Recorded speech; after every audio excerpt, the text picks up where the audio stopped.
Baby Driver is the newest film directed by Edgar Wright, and that's the main reason why I was looking forward to this film, because Edgar Wright has directed 3 of my favourite comedies of all time with the Cornetto trilogy, and even though I'm not a big fan of Scott Pilgrim vs. the World, it's still a cool and unique film. And with Baby Driver, Edgar Wright absolutely delivers once again. As far as I'm concerned, Edgar Wright is the star of this film. The filmmaking on display is absolutely top notch. The directing, the camera work, the editing, just from some of the transitions in between scenes, like a character will walk past the frame and the scene will change along with it. And there's this part at the beginning of the film where Baby goes from this place, walks down the street to the coffee shop and back, and he's singing and dancing along the way to his music, and it's one continuous tracking shot. It reminded me of that part from Shaun of the Dead where Shaun goes from his house to the shop and back, and it's also one tracking shot. I could just tell from that part alone, this is going to be an Edgar Wright film. But I have to go back and talk about the editing, because it really is on point in this film. There are some shootout scenes in the film, and the music that Baby is listening to is obviously playing out loud in the film, and the gunshots are timed with the beats of the music.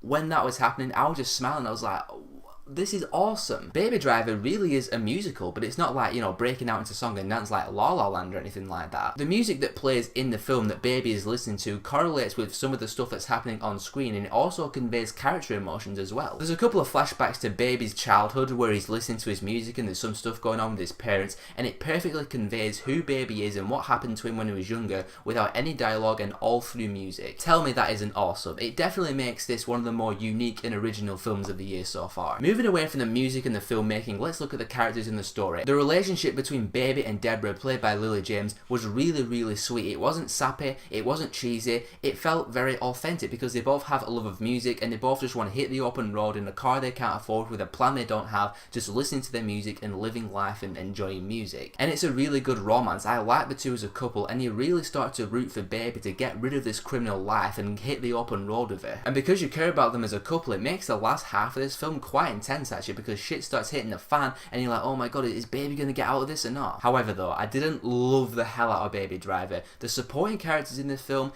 didn't really do much for me, with the exception of Jamie Foxx. I liked him as kind of the loose cannon, unhinged member of the crew. I liked his presence in the film. He was funny and kind of unpredictable at times. But you also have John Hamm and his wife, who are in love to like an over-the-top degree, like they're doing this really exaggerated over-the-top kissing, but I just didn't really find them that funny, and like I said, they didn't really do much for me. And Kevin Spacey is the boss in the suit who gives the orders to the crew. Man, there's a couple of funny lines he has. That's all he really is, and that's all he really does in the film. He's just the guy in the suit who gives the orders. But apart from that, I can't quite put my finger on why I didn't love Baby Driver. The supporting character thing is a minor gripe, and some of the dialogue scenes between them didn't really interest me that much. But besides that, I can't quite figure out why else I didn't love the hell out of this film. But it doesn't matter, because Baby Driver is still a really cool movie with outstanding filmmaking, good acting, great car chase and action scenes, and it's a really unique and original take on the musical genre that I highly recommend you seeing in the cinema. If you're one of the people who complains about the lack of originality in Hollywood, then actually go and support the original films and see Baby Driver. Baby Driver gets a 4 out of 5 from me. Thanks for watching as always guys. What did you think of Baby Driver, and what is your favourite film from Edgar Wright so far? Let me know in the comments below, and if you want to see more of my stuff, click on one of these and I'll see you all in the next video.